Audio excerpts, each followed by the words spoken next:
دەماو خۆش بێ ئەم گەهانە ئەنقەرە پایتەختە تورکیا و هەولێرێ پایتەختە ما ئەم دەرکەتن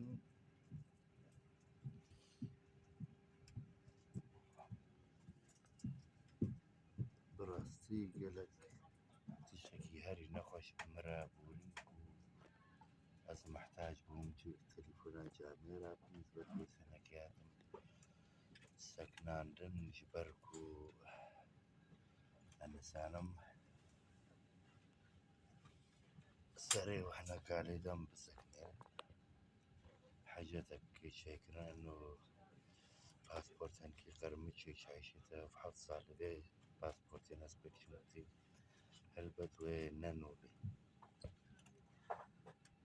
و تشتێ هەری خۆش ئەسکەرێکی سپاسیا کەسم کو عەمەرێ لەعلێ دکم و کەکێ لۆئەی ku bûne piştî mirê wes derbas kirim û tiştê herî xweş ku me hevalekî xwe zaroktiyê ê ku ez aliman dim li Temborê xem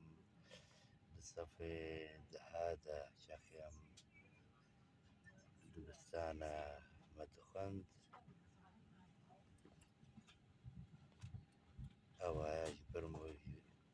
بۆ ئالیکار ji me re ku ez hîn kirim ez li Temborê xem lê bixabin maw nas nekir heta ku gotim mitehelimandî Temborê di sê sirana alîkariya min kir ew bû birastî êkemîn Nesretîn Cerces ku ev qedera bêhterî 30 saliye me hevdû nedîtibû ez gelekî kêfxweş bûm bi dîtina wî hev bûye tiştek xiste tiştekî wek jiyanê li jiyanê de jî tiştê xweşan e û tiştê nexweş e spas ji we re.